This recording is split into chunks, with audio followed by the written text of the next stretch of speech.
Salut les fans du Monticule, notre commanditaire aujourd'hui pour ce podcast, c'est Baseball 360. Baseball 360 vous offre pour la saison de baseball 2024 un rabais de 10% et pour avoir accès à ce rabais-là, vous devez vous diriger à Baseball 360 /le Monticule et vous faites votre commande, vous choisissez casquettes, souliers, chandail, gants de baseball et à la fin, dans code promotionnel, vous marquez le Monticule 9 en majuscule et vous allez pouvoir récolter 10% sur votre commande, donc un rabais de 10%. Je vous souhaite une excellente saison de baseball 2024 et une bonne écoute du podcast. Écoutez ça aujourd'hui. Ça va comme suit. Depuis 1965, cette équipe de softball à seulement 4 joueurs donne du fil à retordre aux équipes complètes. Ils parcourent les villes et villages pour répandre la bonne humeur, jonglant avec des balles et des blagues. Leur concept unique de match coloré avec des personnages farfelus et des prouesses spectaculaires fait maintenant partie du patrimoine culturel québécois. C'est très vrai. Et par-dessus tout, chaque match sert à faire des levées de fonds pour des bonnes causes. On reçoit aujourd'hui l'homme qui a repris les rênes des 4 chevaliers O'Keefe en 2014. On reçoit l'homme aujourd'hui qui a repris le rêve et les rênes des 4 chevaliers O'Keefe, Renaud Lefort. Bon matin, Renaud. Oui, bon matin, Colin. Hein? On est des lève-tôt, nous autres, quand même, de faire des podcasts à cette heure-là. Ouais, mais des fois, à travers les horaires chargés, c'est souvent les meilleurs moments, les meilleurs timings pour réussir à prendre la personne et réussir à avoir une belle discussion avec toi. Ma première question est assez simple.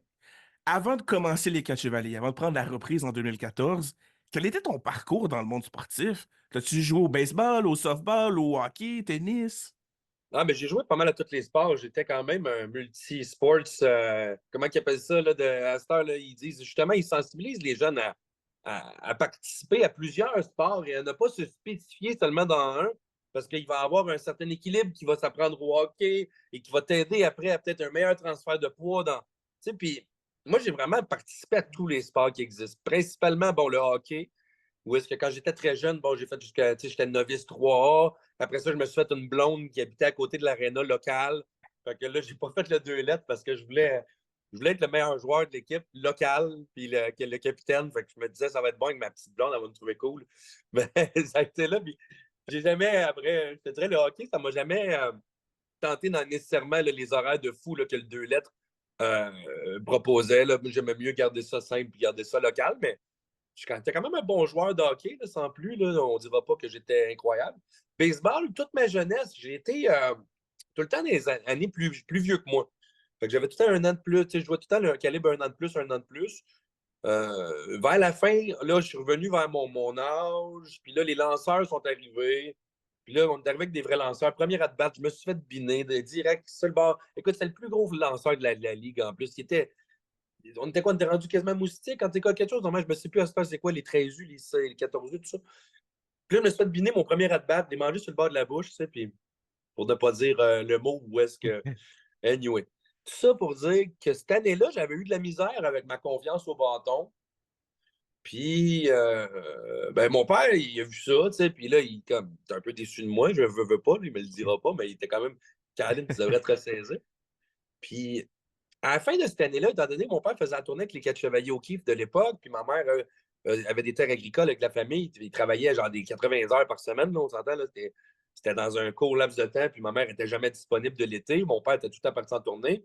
Mais là, il m'a proposé de lâcher le baseball, puis il m'a dit, regarde, il dit, moi, avant chaque match des 4 chevaliers, je vais aller chercher ces terres parce qu'on était forcés de travailler de force, nous autres, là, genre c'était au fouet à l'époque, on avait encore le droit, sans appeler la DPJ, là, de fouetter des enfants pour les obliger à aller travailler. C'était ça, moi, une petite enfance bien plate sur des terres agricoles, où est-ce que j'ai accumulé un peu de cash quand même, mais c'est à 16 ans, quand j'ai acheté mon char, que j'ai remercié ma mère, là, mais tout le reste du temps, disons que j'y en voulais. Fait que, fait que mon père m'avait proposé ça. Il m'avait dit, regarde, on n'a pas le temps vraiment de t'amener à tes matchs de balle. Il faudrait qu'on roule avec le travail des taxis, puis les parents des autres. Fait qu'il dit, si ça te tente, il dit, regarde, on va faire un deal, je sais que tu aimes la balle, mais il dit, moi, il dit, avant chaque match des Chevaliers, je vais aller chercher ses terres. Je vais t'amener chez Claude Potvin, qui était le fondateur avec qui on voyageait, on faisait la route, puis il habitait à côté d'un lance-balle. Fait que mon père m'a promis qu'avant chaque match, il allait m'amener frapper 100 balles au lance-balle. Fait qu'il m'a dit, il n'y a aucun jeune. Il dit, dans le fond, tu ne frappes jamais 100 balles là, quand tu t'en vas dans une pratique ou même un match. Il dit, tu frappes jamais 100 balles. Fait qu'il dit, toi, il dit, avant chaque match des Chevaliers, je vais t'amener, puis on va frapper 100 balles. Fait que tu vas devenir un bon frappeur, tu sais. Fait que j'ai fait comme, ah, OK, bon. Puis il dit, en plus, je vais te payer pour que tu viennes serrer costume sur le banc. Genre, là, par exemple, là, ça marche. Fait que, écoute, ça a été de 8 ans, 9 ans, je pense de 9 ans, mettons 8, 9 ans. Aller jusqu'à l'âge de 17 ans, j'ai pas joué à balle. J'ai joué, ben, j'ai joué. Dans le fond, je me lançais avec mon père sur le terrain à 20 games, j'allais frapper 100 balles, mais j'ai pas vraiment joué dans le cadre d'une ligue organisée, là, mineure, tout ça.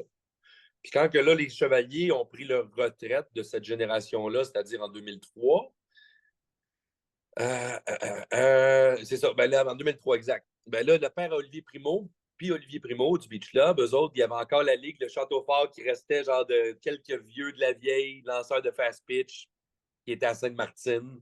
Fait que là, on est rentré, moi et Olivier, dans la ligue. On était les deux plus jeunes. Puis là, on a commencé cette saison-là dans la ligue de fast pitch, à l'âge, je pense, de 17-18 ans. Puis c'est ça. Fait que Olivier, il a lâché après 4-5 games parce qu'il trouvait ça trop difficile. Il se faisait striker tout le temps. Moi, avec moi, avec les premiers matchs, j'ai trouvé ça top.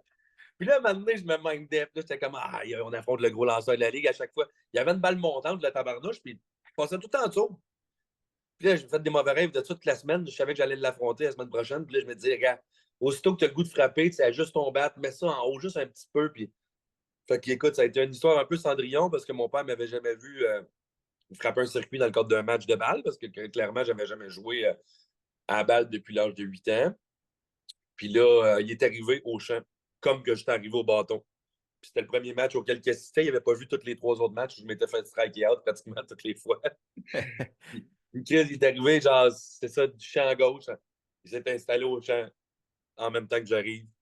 Je pète un circuit, puis ça a été le début, genre, de la grosse piqueur. Puis là, on a joué tout le reste de la saison fast pitch. J'ai vraiment adoré ça. Malheureusement, la ligue a tombé à l'eau l'année suivante. Fait que là, après, il a fallu que je joue à balle donnée. Ça m'a permis au moins d'exercer mes skills en défensive, parce que bon, à balle donnée, on s'entend, tu reçois de la balle en masse. Puis après, j'ai reparti 4 chevaliers. En 2013, que j'ai reparti 4 chevaliers, fait que là, j'ai recommencé à jouer à balle rapide. Mais ça a été ça mon parcours. C'est un peu spécial, pareil. Mais c'est un parcours qui n'est pas commun, mais je trouve que c'est souvent ça qui manque aux jeunes qui ne sont que dans le réseau avec les pratiques puis les games que le réseau de balles leur offre. Je trouve qu'il leur manque de volume. Je trouve que le volume de at-bat se doit d'être plus supérieur. Là. Mais définitivement, avec la répétition, avec le fait de répéter le mouvement, puis d'apprendre à corriger dans une répétition, tu as plus de chances de voir une évolution dans tes swings, dans tes performances.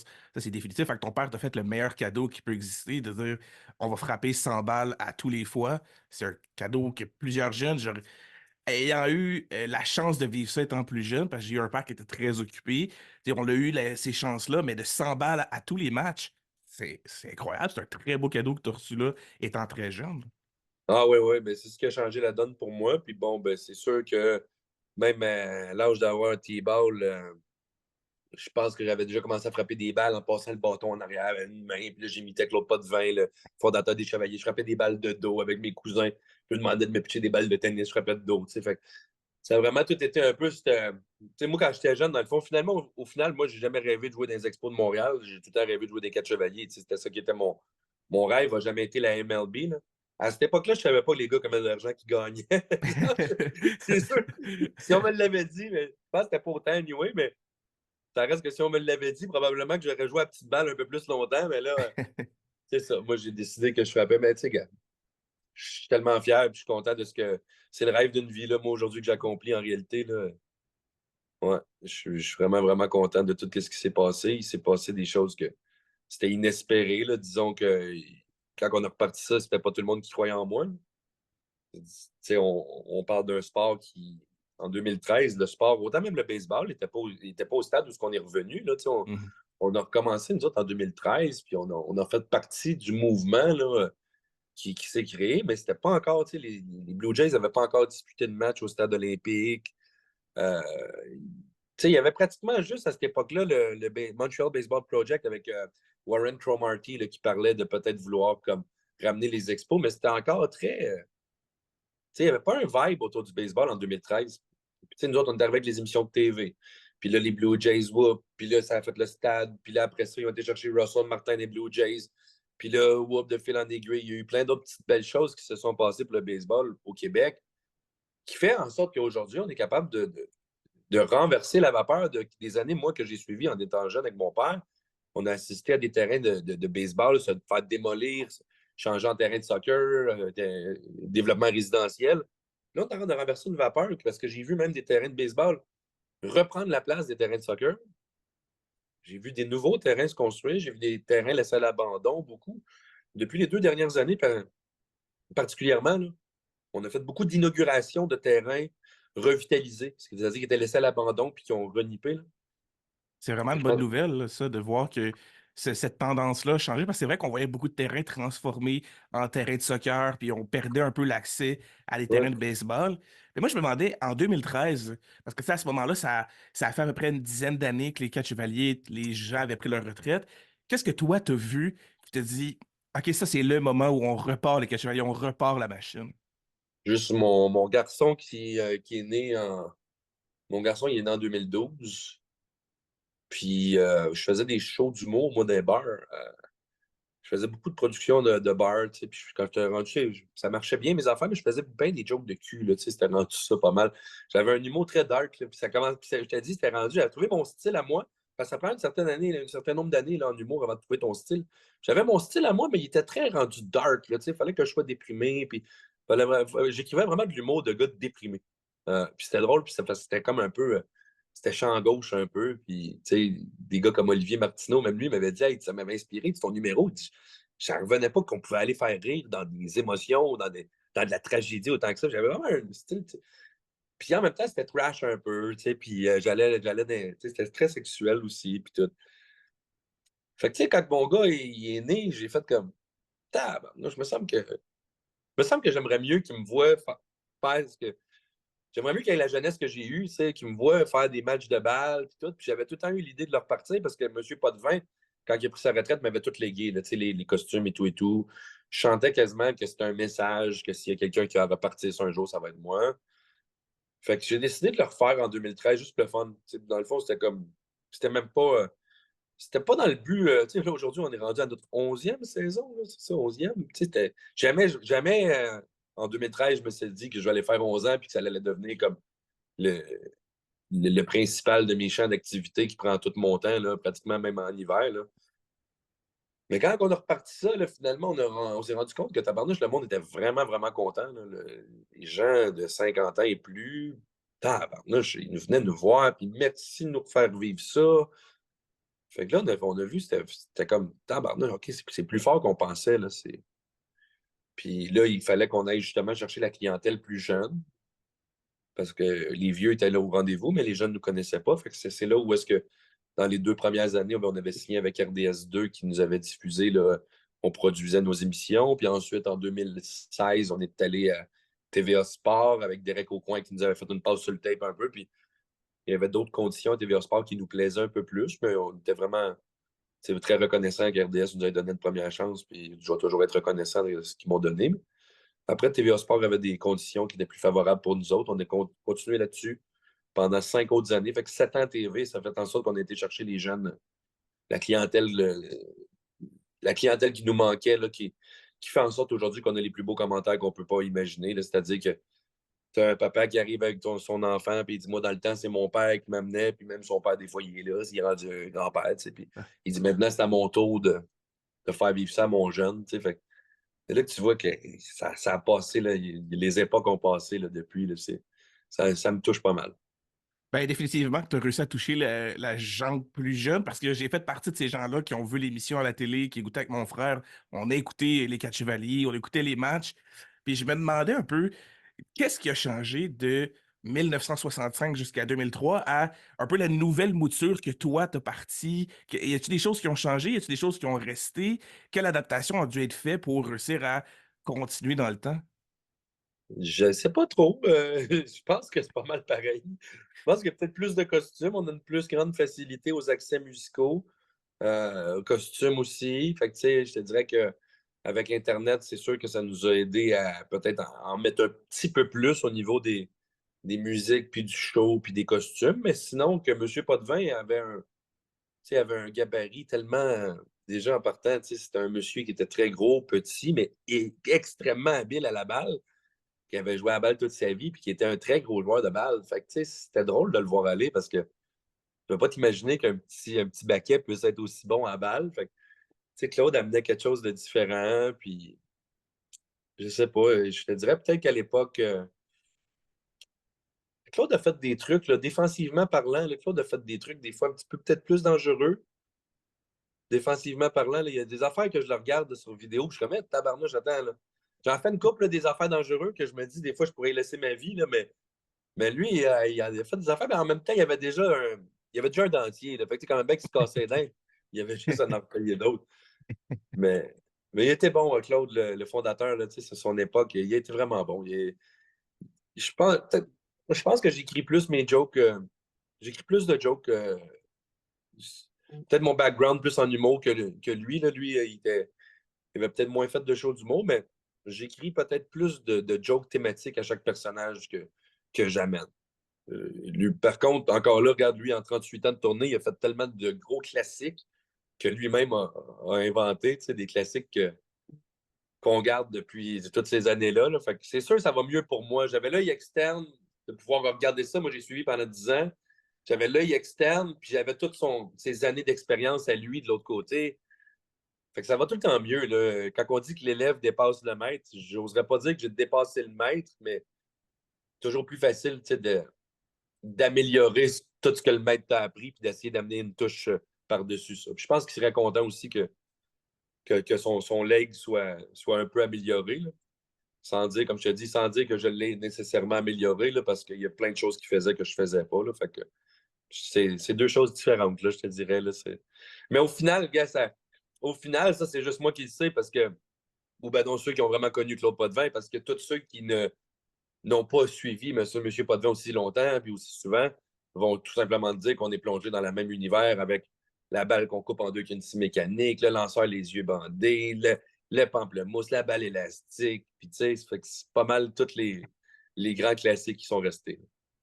Moi, ça m'amène deux questions en ce moment. Premièrement, quand vous faites entente avec une équipe, vous dites, on va venir dans votre ville, on va jouer contre vous, quel est le processus un peu qui se fait à travers ça? Qu'est-ce que l'équipe qui vous reçoit doit faire pour avoir la meilleure expérience? Puis, quelle entente vous faites avec eux pour les numéros? Comment c'est prévu déjà d'avance un peu, hein? Ben, il n'y a pas grand-chose de prévu d'avance là, avec l'équipe adverse. En réalité, là, je te dirais que ça se résume à un petit speech de 2 minutes où est-ce que je vais les voir avant la partie. Puis là, je leur dis, hey, les boys, merci d'être là. Vous savez dans quoi vous vous embarquez. Écoutez, ça montre déjà que vous avez un bon sens de l'humour. Vous allez tous vous faire taquiner un peu. Inquiétez-vous pas. On le pense pas pour de vrai. Puis, je suis pas mal, en tout cas, ça ressemble pas mal à ça, tu sais. Fait que, gars, prenez-les pas personnels, riez des blagues. Si vous riez, le monde va vouloir rire. Fait que, essayez pas, tu sais, de prendre rien contre vous. Puis, merci de participer. Au courant de la partie, regarde, il va y avoir quelques trucs qu'on va vous faire. Si vous avez besoin de le savoir d'avance ou quoi que ce soit, on va vous le dire dans l'oreille. Mais c'est un peu comme la lutte, là, finalement, là, tu sais. On, là, OK. on dit rien trop d'avance. Tu sais, les équipes, comme je te dis, moi, sont là dans le but de rire. Fait que c'est surtout ça, c'est avec mon organisateur là, que je m'assure au moins que les joueurs soient assez bons, premièrement, pour pas que ce soit dangereux, parce que veux pas, si tu mets quelqu'un au shortstop au troisième but puis qu'il se met à se faire styler une coupe de flèche sur le bord des oreilles, ça peut être dangereux. Mais c'est surtout aussi que ce soit du monde qui sont là pour le spectacle, puis qui acceptent qu'ils sont des vedettes, mais ils sont des vedettes qui se font un peu poivrer là, pendant tout le long du match. Là. Puis dans le fond, donc les numéros en soi que vous faites, si tu fais des événements, des choses spécifiques, c'est su juste quelques minutes à l'avance. Donc, il n'y a pas une feuille déjà prédéfinie de dire, OK, à telle manche, on veut faire ce numéro-là. Si tout se dirige dans le bon plan, c'est vraiment juste, comme tu le disais, dans l'oreille, on le prévoit quelques minutes d'avance. Ouais, mais mettons, il y a des fois, il y a des petites affaires que. Ben, tu sais, c'est vraiment des petites affaires, là, juste pour l'avertir. Là. Non, il y a rien qui est trop prévu. On veut pas non plus, parce que c'est souvent des mauvais comédiens, fait que on veut pas trop les embarquer à penser à comment est-ce qu'ils vont jouer leur rôle. On veut que ça soit spontané, fait que c'est mieux de le laisser ça de même, mais généralement, c'est pas, y a pas, comme je te dis, il y a pas grand-chose à leur expliquer. Là. On a essayé de penser à un concept où est-ce que. On veut pas non plus trop leur expliquer, puis on veut pas non plus arriver avant le match puis trop être comme. Tu sais, je leur parle, je lui dis un petit quelque chose, mais je veux aussi que ça reste tout ça dans le mystère. Il faut quand même qu'ils gardent une partie de nervosité là, dans tout ça. Là. On veut jouer là, dans leur psychologique en partant. Là, veut pas, il faut gagner. Puis on a toujours dit qu'avant que le premier pitch soit lancé, on avait déjà gagné la première game. Là. C'est le mind game. Là. On les brise mentalement déjà en partant. On fait la présentation, on les démolit là, en partant. Genre, c'est comme chaque joueur se fait briser. Puis nous autres, on est présentés. Fait que je pense que déjà, c'est con parce qu'il y a plein de fois où est-ce qu'on aurait dû perdre. Là, que je te dirais que c'est qu'est-ce qui a fait qu'on a gagné cette fois-là. C'est un peu inexplicable. Le monde pense que c'est facile, puis que les catch c'est sûr qu'on va gagner. Mais je te dirais, à chaque année, il y a 5 games qu'on finit par gagner, que quand on fait une rétrospective, puis qu'on dit comment ça fait qu'on les a gagnés les 5? Il y en a au moins 2, 3 là-dedans qu'on n'aurait pas dû gagner. Puis ça finit tout le temps de même, nos saisons. On est marre d'eux, man. T'as pas idée, il est levé là-dedans. On en arrive tout le temps à dire, d'après moi, c'est le mind game. Nous autres, on est confiants, puis eux autres, ils se disent que ça se peut pas qu'ils nous battent. Fait que, nous autres, on se dit que ça se peut pas qu'on perde, puis eux autres, ils se disent que ça se peut pas qu'ils nous battent. Fait que, il y a comme, on garoche quelque chose dans les astres, d'après moi, que les dieux du softball nous arrangent ça. Puis je me demandais, à travers les années, tu as eu quand même certains joueurs qui ont fait t'as eu un roulement d'effectifs. On a vu les Marc Bourgeois, les Kevin Young qui ont fait partie de l'effectif pendant certains temps. De quelle manière tu choisis ces gens-là qui vont t'accompagner? Parce que, veux pas, faut qu'il y ait un certain niveau de jeu, une certaine qualité. Tu peux pas prendre un Joe random dans une ligue qui a joué juste pour le fun, puis quitter parce que vous n'êtes pas beaucoup sur le terrain, vous devez être capable de répondre à certains critères. Comment tu fais tes choix pour les avoir avec toi pendant l'été? Ben, ça va souvent avec des références. Puis, tu sais, aussi, il y a tout le temps le côté qu'on veut avoir aussi des gens qui sont bons comédiens. Fait qu'il y a des fois où est-ce qu'on va aller chercher un joueur peut-être des fois un petit peu moins bon que qu'est-ce qu'on aurait pu, mais son talent de comédien est bien balancé. Des fois, le fait qu'il donne un meilleur show. Fait que ça, des fois, ça aide. Donc, c'est sûr qu'il faut aller chercher un peu les deux, là. Ils sont rares, là, tu sais, les gars qui nous ont amené vraiment, tu sais, un package, c'est à 100% dans les deux. Euh, mais généralement, c'est ça. C'est vraiment un ensemble de showman puis de talents de joueurs. Marc Bourgeois, tu vas être un petit peu moins showman, mais il avait vraiment il avait un bon bras, un bon coup de batte. Il venait de sortir de toutes les filiales, il venait de sortir des capitales. Tout le monde parlait pas. Le monde parlait beaucoup de Marc comme un joueur qui aurait pu se rendre plus loin. Là, puis il a fait une bonne job avec nous autres. Une très bonne job avec nous autres, Marc. Kevin, lui, ça a été quelqu'un que je te dirais, tu vois, il y aurait peut-être eu plus d'options, mettons, au niveau en tant que joueur, puis j'enlève pas, c'est un excellent joueur, mais tu sais, il y avait d'autres mondes qui étaient référés avant lui, qui peut-être s'étaient rendus un petit peu plus loin dans leur carrière, mais Kevin était tellement c'est un bon showman, c'est un gars qui était vraiment, vraiment pas gêné, puis tout, tu sais, puis j'ai eu Tommy Tremblay avant aussi, qui a été, écoute, il avait été repêché par les Giants de San Francisco, c'était un showman incroyable, fait que tu sais, de réussir à combiner ce talent à balle-là avec le côté showman, c'est quelque chose que Nakarata aussi, Ivan Nakarata, on ne s'attendait pas à ça. C'est un gars qui est tellement sérieux, puis qui est tellement. Tu sais, il parle, là, tu sais, puis il a tout le temps l'air comme un peu à la limite méchant, tu sais. Puis on l'avait amené avec nous autres. Il a commencé à faire Britney Spears un moment là. C'est comme, c'est comme si toute la façade qu'il donne, tu sais, de big leaguer, là, tu sais, on s'entend, tu sais, Nak, tu sais, comme il coach les jeunes, tu sais, puis tu sais, il t'amène déjà dans le format que tu vas être si tu te rends plus loin, tu sais, c'est sérieux puis tout. C'est comme si là, il arrivait avec nous autres, puis tout ça, ça explosait. C'était un sacré showman aussi, c'était bon. Fait que, tu sais, on a eu. Non, c'est ça. On a été chanceux. C'était souvent des références du monde qui nous disait hey, lui, il est bon, je pense qu'il est disponible, je pense qu'il vient de lâcher les Capitals cette année. Tu sais, ça ressemblait à ça, là, mais pour les lanceurs, on n'avait pas nécessairement à chercher loin, loin. Là. C'était comme il y en a peut-être 3 au Québec qui peuvent faire ça. Fait qu'on en prend 2. On en prend 2. Puis tu peux-tu nous donner un peu d'informations sur ceux de cette année, là, est-ce que c'est des joueurs qu'on avait déjà dans les dernières années? Qu'est-ce qu'on peut savoir sur ceux qui vont t'accompagner pendant l'été 2024? Ben là, tu vois, là, tu vois, on est avec la même information que l'année passée au niveau des lanceurs et du catcher. Puis là, on va même voir pour les premiers matchs, on va voir même peut-être pour tout simplement, étant donné qu'on a notre joueur d'Areco, il était prêt à travailler dans le Nord. On s'est dit qu'on allait rester 4. On a tout à jouer à 5. Puis on avait 2 lanceurs, fait qu'un lanceur sur le banc, puis l'autre lanceur qui lançait. Mais là, on va mettre l'autre lanceur shortstop parce que les deux ont quand même des bonnes habiletés défensives. Là. C'est quand même 2 bons joueurs complets. Puis c'est ça. Fait que, on a juste Alex Vallée qui était notre lanceur l'an passé, que là, lui aussi vient d'être. On en a 2 qui viennent d'être appelés à travailler dans le Nord. Là. Fait que là, on va avoir un autre lanceur là, qui a lancé pour l'équipe du Québec, qui est Alex Baillargeon, qui va venir lancer pour nous euh, cette année. Fait que c'est pas mal le seul mouvement qu'il y a eu. Sinon, notre receveur Steve Côté, notre autre lanceur Gabriel Desilets, puis moi. Fait qu'on va être juste 4. C'est parce qu'on était tannés aussi, on était 5. Puis là, quand le monde, comment ça fait que les 4 chevaliers, vous êtes 5? Hey, on est 4 sur le terrain. Sur le terrain, on est 4. On amène tout le temps un joueur de spare d'un coup qui a un blessé. Le monde n'a pas compris ça. Après 60 ans, il y a encore le monde qui n'a pas compris ça. Je ne sais pas si tu as connu Trois Mousquetaires, mais dans le temps, les Trois Mousquetaires étaient un peu plus connus. Puis M. Potvin a tout à répondu. Comment est-ce qu'il était, les Trois Mousquetaires? Je pense qu'il était 4. Il me semble. J'ai un trou de mémoire, là, mais je pense qu'il était, oui, il était 4. Les Trois Mousquetaires étaient 4. Fait que les 4 chevaliers étaient 5. C'est tout. Ça Ouais. arrête. C'était pas avec ça. Fait que c'est ça. Fait qu'on a décidé. Ouais, c'est ça. On a décidé qu'on allait probablement essayer la Formule à 4 là, cette année.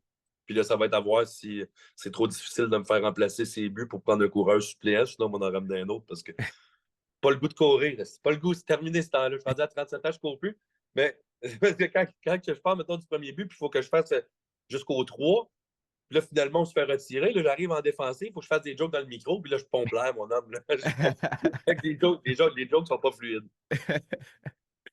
Moi, j'ai une question de simple curiosité parce que la personne qui n'a pas vu cette vidéo-là sur les réseaux sociaux vit honnêtement dans une grotte. On a tous vu la vidéo du circuit que tu as fait de dos et tu mentionnais justement plus tôt que quand tu étais plus jeune, ça arrivait que tu te pratiquais à faire des tricks et à faire certains mouvements.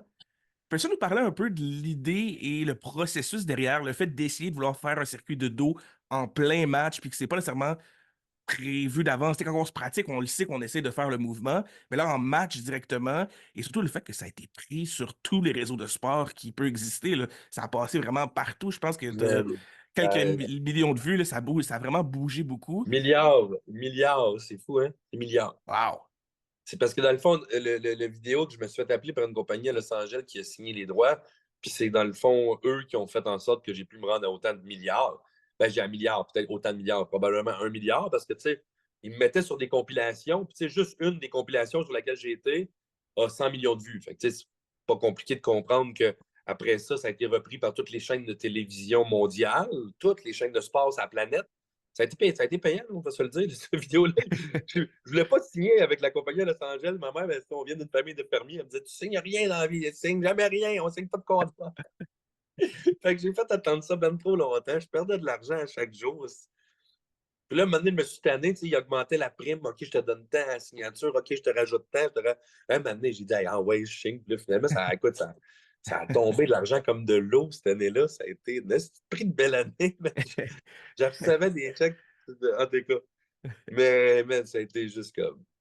Depuis que je suis jeune, c'est pas moi qui ai inventé ce trou-là, c'est Claude Potvin qui l'a inventé, c'est notre fondateur. Puis Claude, quand j'ai recommencé les 4 chevaliers, ben là, tu sais, quand j'étais jeune, je le faisais plus instinctivement, mais là, j'ai retourné voir comment est-ce que Claude le faisait, comment est-ce qu'il se revirait, puis tout, tu sais, puis comme je te dis, j'avais pratiqué toute ma jeunesse, mais on aurait dit qu'en vieillissant, avec le corps un peu plus gros, là, je voyais. On dirait que c'est comme s'il ne le revirait pas de la même façon. Fait que là, je me suis pratiqué, j'ai regardé des vidéos de ses meilleurs contacts à lui durant un match. Puis lui, il était vraiment gros. Fait que j'essayais de faire un combiné entre comment est-ce que je le frappais quand j'étais jeune, puis là, lui, comment est-ce qu'il réussissait à gérer son corps là-dedans. J'ai pratiqué. Puis là, bon, ça, comme, ce qui devait arriver arriva parce que dans la pratique, je savais que je suis capable de la mettre l'autre bord. Tu sais, c'est juste que un moment donné, je me disais, filmer ça dans une pratique ou attendre que ça arrive pendant un match, tu sais, ça va être bien plus malade, mais que le match, le monde va capoter. Là, puis, écoute, je fais ça en 2015, ça a été ça a été de. Je ne peux même pas savoir. Là. Ça a changé ma vie en tabarnouche, cette histoire-là, là, vraiment, là, au complet. Là. Tu sais, aujourd'hui, tu sais, je reviens de la Floride, puis aussitôt que je suis dans le monde de la balle, peu importe baseball, softball, là, c'est juste de dire que je suis le gars qui a frappé le circuit de dos, puis je suis rendu l'ami de tout le monde.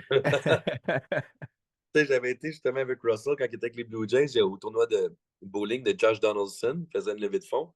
Puis là, Josh est présenté à moi. Il me fait dire c'est lui le gars qui a fait le circuit de dos. C'était tout récent en plus.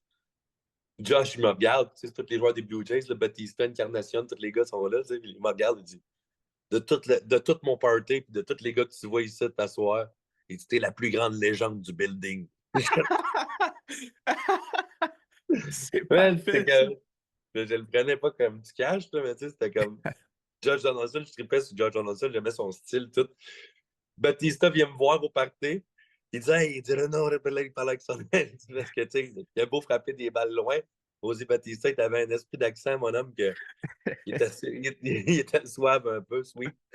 Puis, non, là, il dit, tu voudrais plus frapper des balles. Puis, il parle en anglais, là, mais maintenant, tu le fais en français, comme il dit, tu voulais frapper des balles avant nos matchs, tu sais. Il dit, je t'inviterais à frapper des balles de dos. Je dis, là, t'es-tu malade? Je dis, t'es fou? D'un coup, je manque mon coup 10 fois avant de réussir un bon contact. Tu sais. Là c'est pas comme si j'étais le gars qui frappe des solides shots de dos. Je suis rendu vendu comme le gars qui fait des circuits de dos. Fait que peu importe ce que j'aurais fait, tu sais, s'il n'y avait pas l'autre bord de la clôture, tu sais, c'est comme. Fait que, ça, j'ai dit non, là, mais je regrette peut-être un peu. Là, en réalité, j'aurais peut-être dû dire oui pareil, là, juste comme go big or go home, là, tu sais, à la limite. Mais c'est ça. Fait que j'ai refusé, mais ça a été quelque chose de spécial. Là. J'ai été invité sur Fox and Friends à New York, qui est le plus gros morning show des États-Unis, Télévision nationale du Japon. Puis là, ils ont fait une espèce de documentaire ou je sais pas quoi, un hommage en Taïwan à la TV là-bas. C'était incroyable. Genre, ils parlent de moi pendant 10 minutes, puis là, ils montrent tout ce que j'ai fait, puis tout. C'était plus possible. Là. Un moment donné, je trouvais que c'était too much. C'était comme. C'était wow. Oh, gars.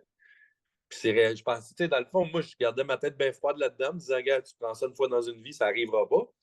Puis 2 ans plus tard, je fais mon fameux coup où est-ce que je passe le bat dans mon dos, je reprends le bat dans le main, je la frappe, je ferai un autre circuit, ça part, ah ouais, toutes les hey, là, j'étais, ouais, donc, qu'est-ce qui se passe? Ah, man, c'est un drôle de. J'ai été chanceux, puis, tu sais, quand j'ai reparti Quatre Chevaliers, puis mon père m'avait dit, parce qu'à l'époque, on s'entend, la balle était plus populaire, puis les festivals étaient plus populaires, le monde sortait encore parce qu'il n'y avait pas. Ben moi, j'ai tout le temps mis ça sur la faute des réseaux Tinder puis tout ça. J'ai tout le temps dit que c'est pourquoi que les bars sont vides, pas pour rien. C'est parce que le monde a aussi date sur Tinder, puis ils s'en vont se rencontrer, manger au restaurant, puis Netflix and chill. Là. Fait que c'est rendu ça à cette heure la vie. Puis c'était le même aussi à l'époque, là, mettons, d'aller dans un festival, c'était de croiser du monde. Le monde était ensemble, il n'y avait pas besoin de se connecter sur le téléphone, sentir qu'ils peuvent être réunis, si on veut. Fait que, mon père, c'est ça qu'il me disait. Puis comment tu vas faire pour battre ce qu'on. Pas pour battre, mais pour faire plus que ce qu'on a fait. T'sais. Puis moi, j'avais mis ça au clair avec mon père direct en 2013. J'avais dit, vous avez peut-être raison que au niveau des foules, vu qu'il y avait des très gros festivals à cette époque-là, oui, on a eu des foules de 5-6 000 spectateurs dans le passé, c'est arrivé quelques fois. D'ailleurs, on en a eu des foules de 2200, fait que pas loin non plus pour la génération actuelle, mais bon, j'avais dit, je vais faire une émission hebdomadaire à la télévision qui va résumer tous nos matchs. Vous n'avez jamais vu ça. J'ai dit, puis je vais faire en sorte que les Quatre Chevaliers soient connus partout sur la planète. Vous n'avez jamais fait ça. Puis quand on a réussi ça, ben, ça a été le deuxième accomplissement parce qu'on avait déjà notre émission à TV. Puis quand j'ai réussi ça, ça a été comme ça a été la consécration. Là. Mon père il avait fait tout un génie. Là, genre comme, voir que tu l'avais dit, voir que tu l'avais calé puis que tu l'as fait. C'est ça. Je l'ai fait.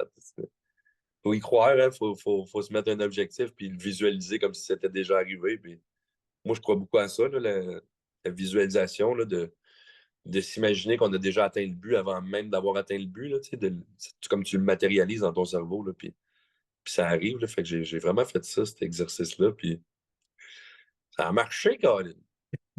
Ben, honnêtement, t'as bien fait, puis je trouve que c'est quelque chose que beaucoup de gens doivent peut-être tenter de faire une visualisation positive et d'objectifs. Ça amène souvent beaucoup de grandes choses, puis t'en es la preuve présentement là, de ce que tu as réussi à faire. Et en préambule à notre podcast aujourd'hui, moi j'avais une question. J'étais curieux d'avoir ton opinion là-dessus. Puis c'est sûr que tu as vu passer ça là, dans les réseaux sociaux et je sais pas si tu as eu la chance d'aller les voir en action. Tu as sûrement vu ou entendu parler des Savannah Banana, l'équipe de baseball qui a un peu révolutionné la façon de jouer au baseball traditionnel. Toi, c'est quoi ton opinion ou ta perception de cette équipe-là, puis Ben, qui, veut pas, ressemble un peu à une formule que vous faites aussi. Tu sais, il y a une ben, certaine semblance. quand j'ai passé sur Fox and Friends en 2015, justement, puis que là, tous les gros médias, dont la MLB, faire les Harlem Globetrotters du softball, puis là, écoute, on a eu, ça a tellement été partout en 2015 que je savais, j'avais dit dans d'ici 2 à 3 ans, il y a quelqu'un aux États-Unis qui va essayer comme qui va s'inspirer du moins de ce qu'on fait, puis qui va aller voir ce qu'on fait, puis qui va vouloir essayer de. Fait que, tu sais, je savais, je pense pas que les autres vont l'avouer, là, mais tu sais, moi, je peux te dire, selon les timings de tout le pop mondial que j'ai eu, quand eux autres sont arrivés, c'est sûr et certain qu'on fait partie des raisons de pourquoi eux autres ont créé ça, qui est différent de ce qu'on fait complètement. Moi, je vais te dire, tu sais, au début, dans le fond, moi, j'ai trouvé ça cool parce que je voulais aller développer aux États-Unis. Ce qu'on a fait, d'ailleurs, on a fait des choses aux États-Unis, mais avant, avant de faire ce premier show-là aux États-Unis, de voir que les Américains étaient ouverts à, si on veut, ridiculiser leur sport national. Là. Si je dis ridiculiser, c'est une façon, là, c'est un peu, je le dis vite, là, parce que c'est pas de le ridiculiser, mais c'est plus de l'agrémenter ou de le mettre en humour, ou de le dénaturer, là, si on veut. Fait que, je me demandais s'ils étaient prêts à ça, mais là, clairement, les Américains sont prêts à ça. Au niveau de leur show, par exemple, je trouve que ça paraît que ça fait pas longtemps qu'ils font ça, puis que c'est pas nécessairement en tête. Là. Moi, je l'ai vu, leur spectacle, puis je trouve que les extraits sur Internet sont tellement bons que tout ce qu'on voit par la suite, c'est très long. Là, surtout que je trouve ça long parce qu'il n'y a pas grand. Il y a pas de blague vraiment. C'est plus comme des petites chansons, des petites danses, puis tout ça. Il n'y a pas vraiment d'humour de parler, là, je parle. Mais c'est qu'ils affrontent tout le temps la même équipe. Puis moi, c'est ce que j'ai tout le temps haï des Harlem Globetrotters, puis c'est ce que j'ai tout le temps haï de tous les sports comme ça, là, ce spectacle, qu'est-ce qu'ils font là, de tout le temps jouer contre les Party Animals. Moi, ça m'énerve un peu. Là. Je trouve que si ton show n'est pas tête puis que tu n'as pas des jokes tout le long, puis qu'il n'est pas basé juste plein d'humour, puis tout ça en plus, que tu affrontes la même équipe, c'est comme s'il n'y a même pas d'objectif à voter pour une équipe. C'est comme, moi, j'aurais aimé mieux qu'ils fassent à la limite la même chose, mais même si le show n'est pas super tête puis qu'ils ont juste quelques petites animations, parce que les animations qu'il y a, c'est vraiment, c'est bon. Puis, hey, le gars qui est au champ centre, qui fait un backflip, qui attrape la balle, ça, c'est le plus gros tour défensif que j'ai vu de ma vie, vraiment. C'est ça que je t'ai dit, ils ont des bons trucs, mais j'aurais aimé mieux qu'ils aillent essayer d'affronter des équipes random de même, là, pour essayer d'inclure ces trucs-là à même un vrai match au lieu d'être coordonnés les deux ensemble. C'est ça que je trouve plate un peu du show. Il y Mais aurait, sinon, je trouve juste que c'est une belle inspiration. C'est quelque chose qui montre que les Américains sont prêts à ça. Puis quand on a fait un show, justement, pas cet hiver, l'hiver passé, mais on a vu à quel point que. Tu sais, il y a du monde qui était vraiment là, aïe, aïe. Il y a du monde qui nous disait que c'était meilleur que les Savannah Banana. Moi, je pense que notre show est plus un spectacle. Puis ce qui les rendait meilleurs, c'est qu'on affrontait des gens locaux. Puis nous autres, on était les étrangers. On était vraiment les mal-aimés. Fait que c'était drôle parce que le monde riait de nos blagues. Tu sais, que le show est plus complet au niveau des jokes. Mais en plus, ce qui rendait ça intense, c'est dans la compétition, c'est qu'ils nous haïssaient. Fait que si on n'avait jamais vraiment vécu ça, ils riaient de nous parce qu'ils aimaient notre show, mais ils nous haïssaient sur la game. Fait que si on faisait un point, bouh, bouh. Fait que il y avait des réactions, tu voyais la haine, puis c'est ça que j'ai aimé, puis je pense qu'on va continuer à jouer là-dessus sur l'espèce de rapport foreigner, là, étranger, immigré. entre le Hey, deux, j'ai manqué d'électricité, excuse, j'ai manqué d'électricité. c'est bien correct, ça arrive. Je t'ai perdu comme à la fin quand tu disais qu'on t'aimais le fait que vous étiez mal aimé. Ouais, mais Et c'est ça, c'était comme un peu la lutte, tu sais, dans la WWE, les gars, il y a mieux des fois être les méchants, là. Puis c'est ce que j'ai trouvé que notre show, tu sais, comme je te dirais, qui faisait vraiment la grosse différence que quand tu vois Savannah Banana puis qu'ils jouent contre la même équipe, c'est que nous autres, finalement, on allait jouer contre une équipe locale où la foule voulait qu'on perde. Puis là, tu avais de la vraie ambiance de match de balle. Ce qui manque au show des Savannah Banana, c'est-à-dire que même je vais voir les capitales de Québec, là, c'est malade l'ambiance. Quand la game est serrée, tu arrives en 9e manche, là, les bat, tac, tac, tac, tac, tac. Le monde veut que les capitales gagnent. Puis c'est tellement intense que, oui, là-bas, tu vas avoir un aspect show avec de petites danses et tout ça. Mais il n'y a personne qui est embarqué émotivement dans le résultat final. ah, je suis d'accord. Honnêtement, ça offrirait vraiment le sentiment de. On voit vraiment un match qui peut tout se passer, puis vous démontrer un talent dans ce sport-là, tout en étant capable d'affronter une équipe qui, eux, veulent gagner, veulent Ouais, démontrer c'est qu'ils ça. vous ont battu, mais vous offrez un show, un spectacle. Je suis d'accord avec toi 100% là, qu'il il y a une différence à aller faire à travers ça. Puis euh, c'est sûr que, tu sais, oui, ils font un très bon travail, ils réussissent à changer la façon que le baseball est fait, mais tu as raison de dire que le côté compétition et peut-être pas de la même façon quand ils affrontent tout le temps la même équipe. C'est vrai que c'est une chose qui est peut-être pas l'idéal là, dans ce pattern-là. Ça serait quelque chose de les voir essayer de démontrer leur talent, mais Ben, ils veulent se contre une autre protéger. équipe, là. Ils veulent juste se protéger, selon moi, là, parce que ils veulent comme protéger le joueur protégé. Fait que, en ayant les deux équipes coordonnées ensemble, tu te protèges. Là. Nous autres, on le vit. Là, tu penses qu'il y a des fois, même, on part en tournée, j'ai 10 shows. Là. Là, tu arrives avec le deuxième show de ta tournée de 10 shows, le lanceur, c'est un gars rocheux, il lance vraiment fort, puis là, tu fais comme tabarnak, je sais, je m'en vais me mettre à risque en maudit, puis là, il me reste 8 shows à finaliser après. Tu sais, des fois, c'est stressant un peu aussi, là. Tu sais, mais il y a du monde qui veut t'arracher la tête, là. Nous autres, ça nous arrive plus ou moins, là. C'est arrivé une couple de fois, là. C'est arrivé une couple de fois qu'on a pas des équipes qui voulaient nous arracher la tête, là. Et, je veux dire, quand tu as une tournée d'une coupe de match, puis tes enfants reposent un peu sur toi pour gagner ta vie, puis on ne fait pas une fortune avec ça non plus parce que la plupart des profits sont redistribués dans la communauté. Mais on a nos commanditaires, on a ça, c'est ça qui m'aide, moi, personnellement. D'ailleurs, on a Essor Assurance là, cette année qui vient juste de faire une énorme différence dans notre vie. Mais c'est juste que tu arrives à quelque part, là, ils veulent t'arracher la tête, mais toi, tu sais que tu manges une balle sur la gueule, puis à de faire le show, ben là, Chris, qu'est-ce que tu fais? T'sais? Je pense que c'est peut-être ça aussi qui sécurise d'avoir une équipe qui sont coordonnées ensemble. Là. Mais moi, je trouve que ça enlève la compétition. Je trouve que ça enlève juste ça enlève le désir de voter pour une équipe, comme puis de dire oh ouais, tabarnouche, pour qu'on les batte. C'est ça qui est le fun aussi pour nous autres, les quatre chevaliers. Ben, juste ce qui est le fun. Nous, aux États-Unis, c'est ça qui était le fun, c'est que tout le monde nous haïssait, tout le monde, puis personne ne voulait qu'on gagne. J'adorais ça. Mais dans des villages, souvent, on va arriver comme étant, on va se présenter comme les bien-aimés, puis le monde va vouloir que leur équipe locale se fasse humilier. Ben non, mon oncle, tu ne battras jamais les chevaliers. Va donc le petit, mettons, Stéphane, le gars frais de la région, là. Hey, Stéphane, il va asseoir, tu vas voir, il va ravaler ses mots, tu sais. Il va descendre de son nuage, c'est frais. Le monde veut tout qu'il se fasse humilier. Ben, souvent, c'est des gars cool, je ne veux pas qu'ils viennent nous affronter parce que c'est des gars qui ont eu un certain succès dans le sport. Mais tu sais, mettons qu'on arrive en troisième manche, puis c'est 4-0 pour eux autres. Et tabarnouche, j'essaie de faire une joke, là. Là, j'ai fait une joke, là, le monde, là, le monde vote pour leur équipe. Parce qu'ils disent, mon petit village, je vais battre les quatre chevaliers. My God, c'est comme si on joue dans un village de 2000 habitants, puis on va passer à l'histoire. Fait que là, le monde vote. Fait que nous autres, c'est drôle parce que le monde peut changer leur fusil d'épaule, mon gars. Là, en un claquement de doigts, ils vont retourner voter pour leur équipe locale. Puis moi, c'est ce que j'aime aussi, tu sais. On l'a vécu, puis c'est tellement. Moi, j'aime ça quand c'est serré pour ça, là, tu sais. Fait que c'est ça. Moi, c'est ce que j'aime ça. Puis les capitales de Québec, c'était tellement un bon show, man. C'est tellement bon. Chez moi, j'ai été voir ça une couple de fois l'année passée. Puis, my God, man, le monde est tellement allumé. C'est encore meilleur que les expos de Montréal dans le temps. Le stade est plein, l'ambiance est incroyable. Tu sais, on est dehors, puis tout. Le monde, ils n'ont pas vu Capital. Si t'aimes la balle, là, comme tu as dit, à un moment donné, la foule, tout le monde sait quand réagir. Les bancs se tapent, puis là, le monde va. Ah ouais, ouais, ouais. C'est la foule fait un show, là. La foule fait le show au Capital. C'est tellement bon. Je pense que le monde gagne à aller voir ça. S'ils n'ont pas vu ça, si vous êtes fan de balle, il n'y a aucun autre stade qui va vous offrir la vibe que vous allez ressentir là, avec le stade Canac bien plein. Là.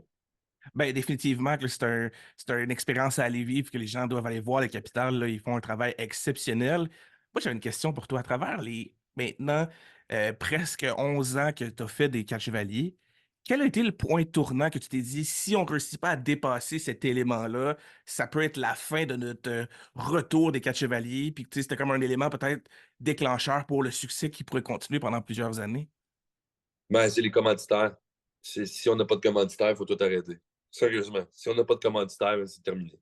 Puis, le pire, c'est que là-dedans, je trouve ça plate parce qu'il y a bien des compagnies qui ont bien du cash, qui ne comprennent pas l'ampleur de ce qu'on fait, puis qui ne veulent pas investir dans le marketing, qui ont tellement autre chose à faire. Mais il y a du monde dans la vie qui ont réussi à l'avoir facile. Puis je dis pas facile, tu t'es basé dans l'entreprise de rien, ok, c'est parfait, mais tu sais, tu as repris à l'entreprise familiale, de tout ça, puis Caroline, il me semble que maintenant dans la vie, tu dois montrer une certaine générosité envers les gens qui se démènent pour être généreux. Puis au Québec, moi, en tout cas, tu sais, moi-même, j'ai été chanceux de reprendre l'entreprise des Quatre Chevaliers, mais c'est une entreprise que si je veux respecter l'œuvre de Claude Potvin, on ne doit pas se garder beaucoup d'argent parce qu'il faut remettre les recettes. Puis il faut que les gens qui nous invitent fassent des profits parce qu'on est tout le temps pour un OSBL. Fait que, tu sais, si on se fiait juste au show, notre payroll, ben, le travail, puis les investissements seraient, seraient pas rentables. On ne pourrait pas faire juste des shows. Fait que ça prend des commanditaires. Puis, je dis ça, parce que comme je te dis, j'ai des amis, des fois, que je suis comme, je pensais que tu étais mon chum. Je te demande un petit montant pour qu'on continue à pouvoir aider le monde. Puis, je sais qu'à l'autre bord, ah ouais, t'es capable d'aller au casino puis de péter 10 000 au casino, mais je te demande 7-8 000 pour une saison puis pour aider les jeunes, puis ça graphine ses coins. Puis ce qui fait, moi, j'ai comme perdu un peu le désir de faire des recherches de commanditaires, puis c'est pas bon parce que c'est ça qui nous garde en vie. Grâce aux réseaux sociaux, je peux faire 2, 3 petites pauses par année. Puis, gars, il y a eu des anges qui nous sont apparus du ciel. Là. On était chanceux. Là. Après le COVID, là, Michel Tremblay, que je pense, SRH Ressources humaines, qui est venu nous tendre la main après le COVID, que lui, il est arrivé avec des compagnies comme Twins, Groupe La Berge, Remorquage, Travailleurs sans frontières. Puis, il nous a amené, il nous a réussi à nous ramasser tellement d'argent au retour de COVID. Moi, au retour de COVID, je pensais même quitter le Québec. J'étais tellement rendu fâché. Puis, je ne veux pas quitter le Québec parce que pour moi, c'est la meilleure place où vivre. Puis, les gens sont les plus fins. Là. Quand je vis en Floride, je trouve que les gens sont un peu weird, là, on s'entend. Il n'y a rien qui bat la sécurité puis le bon vivant québécois ou du Nouveau-Brunswick. Moi, je ne voulais pas, mais j'étais tellement fâché même de me faire arrêter pendant 2 ans. On a tellement arraché. Là. Ça a tellement fait mal parce qu'ils ne nous ont pas dit vous allez arrêter pendant 2 ans. Ils nous ont tout le temps gardé en attente. On était tout le temps censé recommencer le mois d'après. C'est ça qui nous a tués. Là. Puis financièrement, ça a été des pertes, beaucoup, beaucoup, parce qu'on continuait à investir, puis on perdait tout de l'autre côté. Fait que, après le COVID, là, si j'avais pas eu, comme j'ai dit, Michel Tremblay qui a été un ange, là, je pense que moi, j'ai d'autres entreprises qui me permettraient de gagner ma vie plus que tout le temps que j'ai investi ces 4 chevaliers. Là. Fait que, si je mets tout ce temps-là, ces chevaliers, c'est vraiment parce que c'est mon rêve de jeunesse. C'est ma passion numéro un, puis tout. Mais tu sais, combien de fois, là, dans le temps du COVID, puis un petit peu après le COVID, combien de fois que j'ai pensé tout arrêter, là. J'étais arrivé trop souvent, là. Honnêtement, tu fais un travail incroyable, puis garde la passion que tu as en ce moment à travers ça, parce que pour l'avoir vécu, puis avoir eu mon père qui a fait à Sherbrooke un événement avec les Quatre Chevaliers, puis d'avoir vécu ça, puis de suivre l'évolution des Quatre Chevaliers, c'est un travail incroyable, puis on voit la passion des jeunes. Tu sais, je suis situé au Saguenay maintenant, puis je pense que vous êtes venu il y a un été ou deux au Saguenay, puis j'avais vu la liste de gens, parce que j'habite proche du stade, il y avait une liste de gens complets qui étaient là, il y avait du monde, les jeunes sont passionnés, puis ça peut peut-être être ça qui peut amener une passion des jeunes. Puis on voit un regain aussi du softball en ce moment, surtout avec la joueuse que tu as visitée en Floride dernièrement, Léa Chevrier. Il y a un regain du softball. Puis je me demandais justement pour toi, là, quel impact tu penses que les quatre chevaliers ont sur le softball au Québec? Ben, je pense que c'est pas juste le softball, là, premièrement. Je pense que c'est vraiment. Tu sais, c'est sûr que si dans ton coin de pays et dans ta région, c'est sûr que si tu as un softball mineur, le monde va s'inscrire au softball mineur, mais la plupart des régions n'ont pas de softball mineur. Fait que le monde s'inscrit au baseball. Puis combien de parents qui sont venus me voir après un match pour me dire mon garçon, tu sais, nous autres, on n'est pas des joueurs de balle, puis on n'avait jamais pensé inscrire notre garçon à balle. Puis en regardant vos émissions, ben, il a soudainement eu l'envie de vouloir essayer ça. On l'inscrit. Puis depuis cette année, il s'est découvert une passion. Tu sais, je pense que d'amener Batman, Spider-Man, puis des super-héros sur un terrain, de mettre cette folie-là colorée sur un terrain de balle, ça vient stimuler le monde imaginaire, le monde merveilleux des enfants. Puis je pense que ça vient associer la balle à quelque chose de plus agréable que quand ils regardent un match de la MLB à TV, parce que c'est pas le fun pour un enfant de regarder un match de la MLB pour la plupart. Là, je te dirais que c'est même de jouer, c'est pas le fun quand tu es trop jeune. Le baseball, comparativement à des sports comme le hockey, voire même le soccer, tu sais. On dirait qu'à un jeune âge, la balle, c'est un sport qui n'est pas tant le fun à jouer. Euh, on n'est pas capable de dire que la balle se frappe, de lancer. Tout, tout est décousu. Tu sais, dans le soccer, tu fais juste kicker le ballon puis tu cours. Tu sais. Fait que, tu sais, c'est sûr que ça demandait un certain travail que d'essayer de régénérer une certaine passion pour ça. Puis je pense qu'avec les émissions de TV, la tournée de spectacle qu'on a faite, puis tout, tu sais, on a vraiment réussi à aller chercher quelque chose de. J'ai eu plein de commentaires de parents là, qui nous disent que leur enfant s'est inscrit à cause qu'il a vu un match ou il a vu l'émission. Fait que je te dirais que c'est vraiment pas, on n'est pas nécessairement juste au softball. Puis quand on regarde les résultats aussi, il y a eu un mouvement. Là, on fait partie de ce mouvement-là, mais il y a eu un mouvement qui consiste à donner un coup de popularité à la balle au Québec depuis justement, là, je dis, nous autres, on est repartis en 2013, puis il y avait une relance. Là, on a fait partie du début de cette relance-là. Les capitales ont toujours été là aussi. Les capitales ont fait un travail incroyable. Là. Moi, j'ai super beaucoup de respect pour ce que les capitales font pour garder la balle bien en vie au Québec. Là. Eux autres ont fait un sacré job. Puis c'est ça. Puis on vit, même tu me parles au softball, mais j'ai même dans Bellechasse, qui est un des châteaux forts de la balle rapide, ben, j'ai plus les chiffres actuels, mais si j'avais pris les chiffres de 2013 aller jusqu'à là, peut-être 2019, là, puis c'était phénoménal. Là, on parlait de peut-être je veux pas dire des chiffres à travers mon chapeau, mais on parlait peut-être de 40 inscriptions en 2013 pour 180 en 2019. Là. J'ai peut-être pas les chiffres exacts, mais ça ressemblait à ça. Là. Ben quand même, c'est quand même une très bonne évolution là, à travers les années. Puis est-ce qu'on pourrait peut-être un jour, là, je dis ça de même parce que je fais une transition un peu sur le sujet, puis que je veux terminer un peu avec ça pour pas prendre trop de ton temps aujourd'hui, puis parce que j'ai fait le tour un peu de ce que j'avais comme idée, comme question. En 2019, t'es devenu le commissaire de la Ligue nord-américaine de hockey et tu l'as fait, si ma mémoire est bonne, jusqu'en 2021. Ton expérience là-dedans et l'arrivée de cette possibilité-là est arrivée comment de dire, OK, je vais devenir commissaire de cette ligue-là?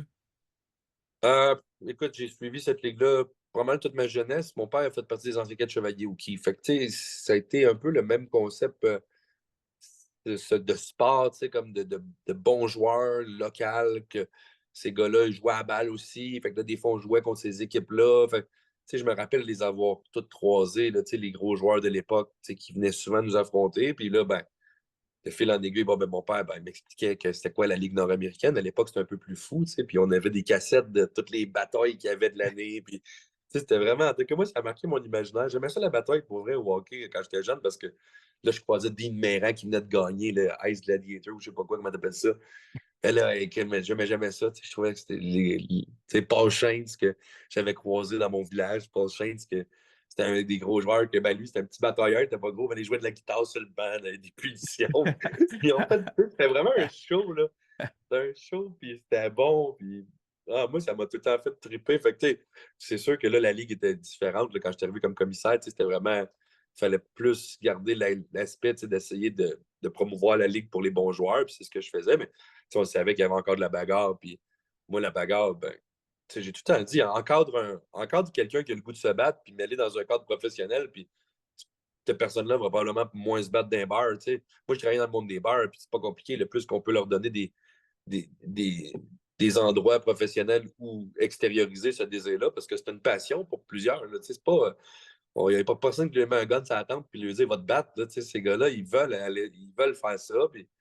Puis moi, j'ai rien contre ça, mon gars. C'est sûr que je veux pas que mon gars se batte. Là, dans la vie, je pense que le risque puis le facteur, c'est risk-reward, là, il est pas mal plus élevé sur le risque que sur le reward. Là. Fait que, tu sais, moi, j'encourage personne à faire ça. Il n'y a aucun enfant à qui je dirais va te battre. Mais, tu sais, pour ceux qui sont là, ouais, ils veulent donner un show. Écoute, y a vraiment du monde qui sont déçus dans l'aréna? Tu sais, le monde, ça crie. Puis moi, j'étais un gars d'ambiance. J'aime ça quand ça pop le show. Puis, ben, c'est sûr qu'une bonne bagarre bien placée, ça réveille un match. Puis moi, j'ai tout aimé ça. Fait que j'ai décidé de m'inscrire comme commissaire, ben, pour faire l'audition. Ben, j'avais été choisi. Puis, écoute, on avait des beaux projets. Là. En tout cas, je suis content de voir que là, il y a de l'expansion. Là, il y a deux nouvelles équipes qui rentrent dans la ligue. Je suis content de voir ça. J'avais fait beaucoup, justement, j'avais beaucoup de développement puis beaucoup de promotion pour ça, là, pour promouvoir l'expansion de la ligue, pour amener plus d'équipes. Mais dans le temps du COVID, moi, je n'étais pas d'accord avec toutes les mesures. Puis je ne voulais pas renforcer ça. Là. J'étais pas. Fait que c'est en 2020. Je fais de 2019 à 2020. Puis là, je n'étais pas payé en 2020 en plus. Là, je répondais aux questions des journalistes pour parler de l'esprit de COVID. Puis moi, j'étais en train de tout perdre ma vie de l'autre côté avec le Christy de COVID. Eux autres, les journalistes faisaient des extra bonus d'argent à promouvoir le COVID puis tout ça. Puis moi, j'étais rendu que je n'étais pas payé avec la Ligue nord-américaine pour faire des entrevues. Puis là, les journalistes essayaient de me tirer vers du nez pour que je fasse peur au monde avec le COVID. T'sais. Excuse-moi, là, mais moi, j'ai vécu en Floride, là, puis il n'était pas question que je fasse peur à personne avec le COVID, que je renforcisse la vaccination des joueurs, que tous les joueurs, s'ils veulent continuer à jouer, il faut qu'ils soient vaccinés, que je renforcisse le port du masque. Je ne voulais pas être je voulais pas être le porte-parole de ça. Il n'en était pas question. J'avais vécu en Floride. J'avais vécu quelque chose autre que la tyrannie québécoise, comment est-ce qu'on l'a géré. Moi, le gouverneur Ron DeSantis là-bas qui disait que tous les jobs qui consistent à mettre du pain sur la table à une famille est un travail essentiel. Ben moi, je le vivais, là, j'étais en train de tout perdre. Là, puis j'étais vraiment juste un peu des. Il n'y avait plus personne qui pouvait aller me faire dire quelque chose en faveur de toute la gestion qu'on a eue. Il n'y a personne. Puis, c'est parce que le monde pense à eux souvent, là, c'est plate à dire, mais quand tu donnes 30 000 à quelqu'un comme qui faisait 50 000 par année pour lui dire, regarde, reste chez vous, puis dis rien, là, le monde était rendu, il penchait selon un peu là, sur leur propre bonheur à eux, si on veut. Mais moi, j'en ai vu des gens, moi, j'étais chanceux d'être propriétaire d'une maison puis de la revendre pour aller chercher l'argent de ça, mais j'en ai vu des gens qui étaient à loyer puis qui avaient des business qui ont tout perdu Tu sais, des histoires de suicide aussi que j'ai entendues, tu sais, dans le monde des entrepreneurs. Moi, je connais beaucoup d'entrepreneurs, puis tu sais, je sais comment ça a été tough, là. Moi, je voyais pas le beau, tu sais, je voyais pas le... Il y a rien de beau, moi, que je voyais, là, dans... Tu sais, je voyais pas la vie simple de, ah, j'ai 30 000, au lieu de faire 50 000, je vais rester à la maison, puis je vais jouer aux jeux vidéo, puis on va me faire mal, puis je voyais vraiment le lait, là, tu sais, du monde qu'on on avait de la misère, là, tu sais, ça a été tough, là. Fait que c'est ça. Fait qu'il n'était pas question que je continue à faire ce job-là, là, en renforcissant toutes les lois gouvernementales, là. C'était juste ça. Fait que ça a été un peu la fin, là, autant, là, d'un commun accord, là, de dire non, moi, je suis plus votre homme, là, c'est tout. Ben, tu sais, c'est correct de respecter ce que toi, tu croyais être la meilleure chose à ce moment-là, puis moi, je trouve que c'est bien parfait, tu as respecté ce que toi, tu ressentais à travers ça, puis t'as bien fait, là, parce que si t'avais continué à faire quelque chose que tu te sentais pas bien à faire, ça aurait pu être désagréable pour toi les années à suivre, là. Tu sais, si tu continuais à faire quelque chose que t'étais pas à l'aise, t'étais pas bien là-dedans, ben, Ben, tu tu sais, seras je vais pas te plus dire, même, c'est heureux, là. pareil, tu sais, je vais te dire, même, on a quitté TVA Sport parce que aussi, à ces moments-là, je trouvais que TVA Sport avait une ligne de conduite qui ne fitait pas dans ma pensée non plus à ce moment-là. Puis, tu sais, je les adore, puis je vais tout le temps être fier de TVA Sport, d'avoir été avec eux autres. Puis, tu sais, j'adore tout ce qu'ils ont fait. Même moi, j'ai tout le temps aimé leur réseau. Mais à ce moment-là, tu sais, je trouvais que j'étais stressé de produire parce qu'on avait produit en 2020. Puis là, j'étais stressé là, parce que là, tu sais, il fallait vraiment tu sais, pas qu'il y ait d'échappée, que là, on soit à 2 mètres de distance, puis tout. Puis là, j'étais stressé de produire. Là. J'avais assez peur tu sais, qu'on montre une image, qu'on n'est pas à 2 mètres de distance. Fait que c'est là où est-ce que ça a fait que, OK, c'est ça avec, là, on a mis une pause là-dessus. Puis ben, j'ai tout le temps été fier, par exemple, d'avoir fait partie de ça, là, cette aventure-là. Cette TV Sport, ça a été quelque chose qui nous a beaucoup aidé. Là. C'est juste, Ouais. ça a été tough. On a, tout ça comme un peu, tu sais, j'ai tout lâché un peu en même temps. Là. Ben, c'était une belle expérience, l'émission de télé, puis ce que tu as offert aux jeunes, parce que tu sais, là, je parle pour l'expérience que moi j'ai vécue, puis je pense que c'est quelque chose qui se reflète sur beaucoup de gens. C'était c'est une super belle émission, puis c'était le fun de voir un peu le derrière le décor, puis comment le processus se faisait là, des matchs des quatre chevaliers. Ma dernière question pour toi, puis je te laisse aller après ça, je veux pas prendre trop de ton temps aujourd'hui. Si tu avais un rêve à nous partager des quatre chevaliers, quelque chose que tu dis, j'aimerais ça que dans X nombre d'années, les quatre chevaliers soient rendus à cette étape-là, ça serait quoi aujourd'hui? Mais c'est sûr que là, tu vois, on a fait de développement en Floride, aux États-Unis. Puis, tu sais, au Québec, moi, c'est sûr que je veux garder ça comme c'est là, parce que je veux pas qu'on. Je veux pas faire fortune au Québec, là, on s'entend, là, je veux pas faire. Je veux continuer à aider le monde, puis on en ramasse des sous, puis on ramasse beaucoup d'argent, puis je veux garder ça de même, tu sais, ici pour le Québec. Mais c'est sûr que quand je vais aller aux États-Unis, tu sais, j'ai une autre méthode de vouloir produire ça. Puis c'est une production qui serait peut-être plus rentable, mais il faut que ça marche, puis il faut que ça soit populaire. Puis c'est sûr que j'aimerais ça, tu sais, dans ma vision ultime, j'aimerais ça que ça soit contre.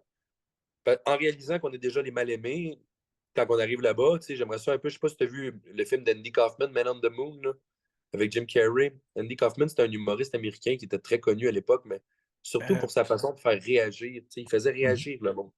C'est-à-dire qu'il était drôle, mais il n'était pas tout le temps juste drôle. Il fâchait le monde, il les enrageait. Puis lui, comme il faisait de la lutte contre des femmes, tu sais, il battait des femmes, puis il disait n'importe quelle femme, venez me voir, je suis le meilleur lutteur pour battre des femmes. Puis là, maintenant, c'est devenu fil en aiguille, là, les vrais lutteurs, comme Jerry the King Lawler qui l'a défié. Puis là, Jerry the King, là, anyway, ils ont été à David Letterman, ça a fait une affaire. Écoute, ça a vraiment été un build-up incroyable ce qu'il a fait Andy Kaufman dans les années où le monde croyait à la lutte dure comme fer. Tu sais. Puis moi, j'aimerais ça pouvoir faire le tour des universités D1 là, américaines, là, c'est-à-dire toutes les universités féminines, parce que les filles sont vraiment fortes, s'entraînent comme c'est des machines. Là, c'est un training pratiquement de la MLB. Là, les filles, là, c'est tout le temps en train de frapper des balles. Donc, je pense qu'il y a 4 gars contre une équipe D1 féminine. Je pense que le match serait pas nécessairement. Ce serait pas une victoire assurée pour les 4 chevaliers de 1. Puis ça ferait réagir le monde. Là, moi, j'écoute, je pourrais comme faire des promos à dire. Les Gators de la Floride, à dire les filles, tabarnouche. Vous voulez penser que vous êtes les meilleurs joueurs au monde, hein? Que parmi les meilleurs, nous autres, on va vous affronter à 4 gars seulement. Puis quand on va avoir fini avec vous autres, vous allez retourner où ce que vous devez être, tabarnouche. Dans une cuisine, tabarnouche, puis retournez pas. Tu sais, plein de. Tu sais, juste Ouais, essayer comme de builder, tu sais. En tout cas, je dis ça de même, mais je lance des idées comme ça. Peut-être que ça va être trop trash, ça aussi, puis peut-être que ça va falloir faire attention, là, parce que le sujet, quand même. Mais je veux vraiment comme essayer, tu sais, comme que de fâcher quand même du monde un peu à travers ça. Puis à travers le fait qu'ils vont être fâchés, là, ils vont vouloir venir nous voir perdre. C'était de même aussi, Mayweather avec ses combats, McGregor avec ses combats. C'est des gars qui ont été aimés d'un côté, mais qui étaient tellement haïs de l'autre qu'ils attiraient beaucoup de monde. Puis je pense que si on affronte des filles, déjà que le monde ne nous aime pas parce qu'on est des Canadiens francophones qui viennent leur faire la barbe aux Américains. Mais là, imagine si c'est des Américaines puis qu'on s'en va jouer contre les filles. C'est sûr que tout le monde va nous haïr. Là, puis j'aimerais ça vivre. Moi, j'ai le goût de me faire haïr. Je trouve ça drôle de me faire haïr. Mais encore là, on commence le show, il y a tellement d'humour, il y a tellement de jokes, il y a des trucs au début qu'ils nous aiment pareil. C'est pas qu'ils nous haïssent pas. J'ai été voir la lutte, puis ça faisait longtemps que je n'avais pas été voir la lutte, j'étais voir la WWE là, un mois. Puis c'est là que j'ai réalisé, gars, ben, ils mettent tout le temps des ambiances en canne là, pour être sûr que le mauvais soit mauvais à TV, mais dans la vraie vie, quand tu es au Centre Bell, le monde les applaudisse, les mauvais, puis ils les aiment, les mauvais. C'est comme si le monde a compris ça. Fait que ça va ressembler à ça. Là. Ce serait ça qui serait mon rêve, là, de produire dans ces stades de 2-3 000 là. Puis c'est souvent des très beaux stades de softball. Là, ils ont 2-3 000 sièges. Fait que faire une tournée là, aux États-Unis serait probablement. Là, je m'en viens vieux. Là, fait qu'à 37 ans, il va falloir que je le fasse vite là, parce que je suis encore au sommet de mes moyens. Là.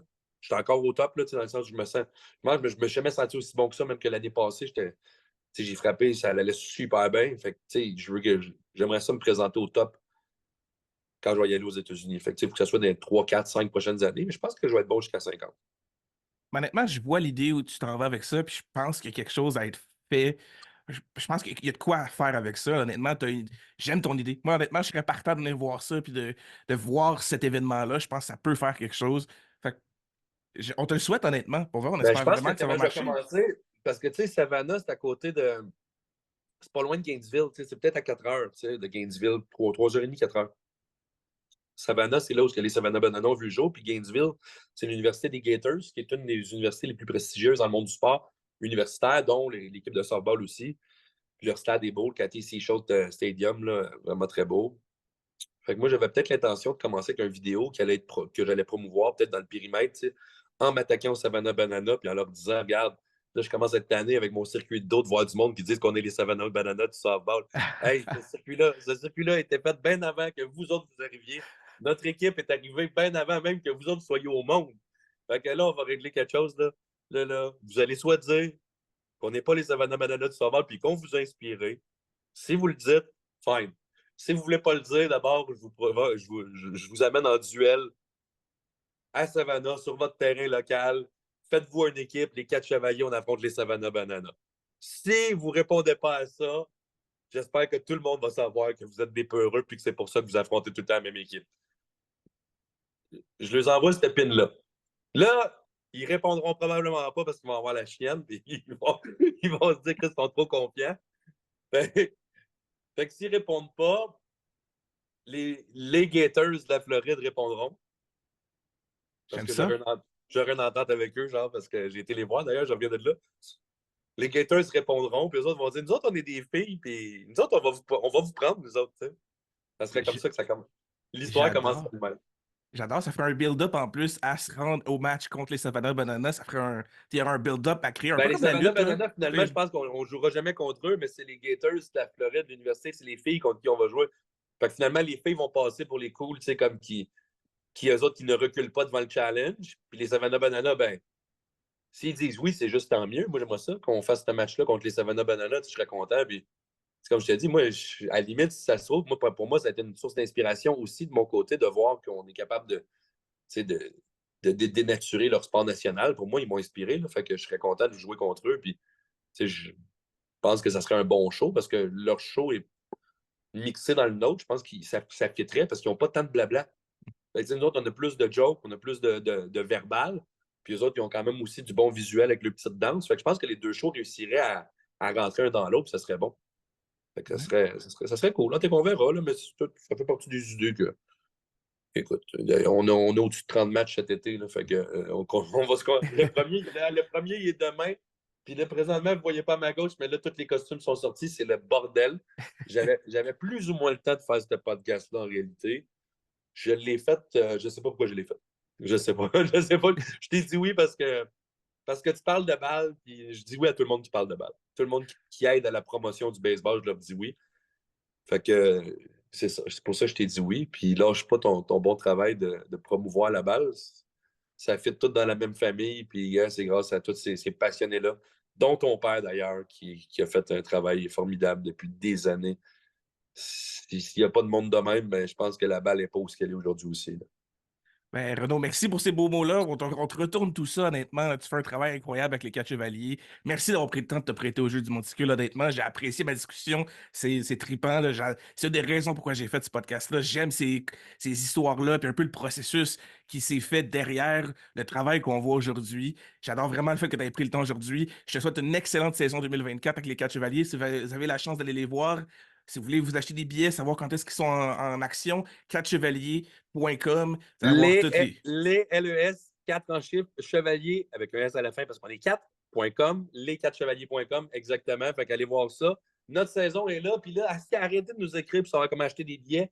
C'est tous des organismes différents. J'étais cœuré, on voit des messages. Nous autres, on n'engagera pas une secrétaire à temps plein. On redonne de l'argent aux communautés, puis l'argent de la secrétaire, elle retourne dans les communautés. Fait qu'il n'y a pas de secrétaire. On voit vos courriels passer. On n'est pas capable d'y répondre. On est désolé. Présentez-vous à la porte. Si c'est extérieur, il va y avoir une différence peut-être de 5 piastres le billet versus la prévente puis la porte, là, mais présentez-vous à la porte. Présentez-vous, il va y avoir de la place. Vous allez avoir une chaise de parterre à la limite au champ, peu importe, vous allez avoir du fun pareil. Mais écrivez-nous pas pour des billets. Écrivez-nous si vous voulez avoir un booking de spectacle. Il reste de la place encore. On peut encore trouver des bonnes dates au mois d'août, au mois de septembre encore. Écrivez-nous si vous êtes une compagnie et que vous avez genre de l'argent à péter sur un beau projet qui aide la communauté au Québec. Ça, c'est bon, ça. Ça, c'est bon, ça. Faites ça. C'est Faites parfait, ça. ça. À tous les multimillionnaires québécois, là, réveillez-vous puis sortez du cash un peu, cette gang de gratteux. Encore une fois, merci Renaud d'avoir pris le temps de faire ça avec moi aujourd'hui. J'ai apprécié, honnêtement, c'était incroyable. Si vous voyez passer une publication du Monticule, abonnez-vous, partagez-la, aimez-la, aidez-nous à grandir ce projet-là que j'adore incroyablement. Et surtout, prenez le temps d'aller voir les Quatre Chevaliers cet été. C'est une expérience incroyable. Et nous, ben, on va se revoir prochainement pour une autre émission du Monticule. Ciao!